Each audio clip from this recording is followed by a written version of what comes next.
On peut apprendre à n'importe quel moment que le président de la République peut-être a été atteint par une balle.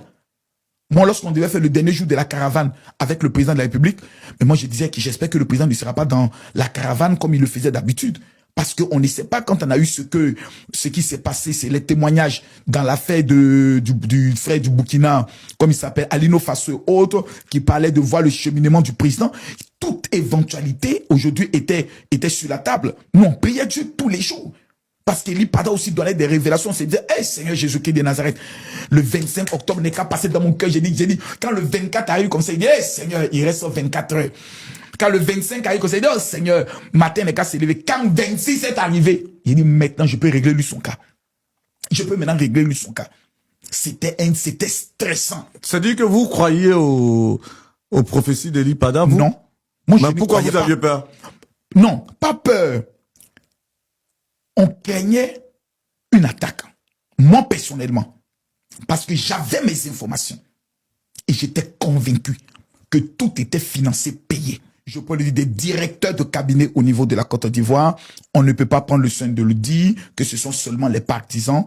Je peux le dire du président Alassane Ouattara. Aujourd'hui, la Côte d'Ivoire est un pays multidimensionnel où tous les Ivoiriens ont une chance. Sur le plan social, aujourd'hui, au niveau de la Côte d'Ivoire, que ce soit sur le prix de l'essence, que ce soit dans les logements sociaux, que ce soit dans les domaines, je pouvais le dire, des prises en charge des enfants de la rue et autres, nous avons fait sortir des chiffres qui sont imbattables. Nous avons réalisé ce qui n'a jamais été réalisé en 50 ans. Aujourd'hui, vous avez des foyers en difficulté qui reçoivent, je pouvais le dire, des mobile money dans le but de pouvoir tenir. Nous pouvons encore faire plus. Et c'est sur cela que nous sommes en train de travailler pour les 5 prochaines années et nous allons beaucoup mettre plus l'accent sur le caractère social. Parce que nous estimons effectivement qu'il y a encore beaucoup à faire. Mais on ne peut pas prendre le soin de le dire aujourd'hui que ce sont les partisans du président Alassane Ouattara qui bénéficient de tout en Côte d'Ivoire. Cela n'est pas possible parce que...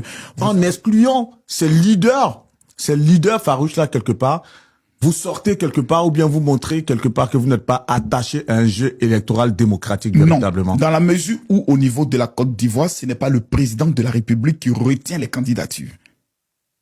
C'est le conseil, je peux le dire, constitutionnel. Ce n'est pas moi.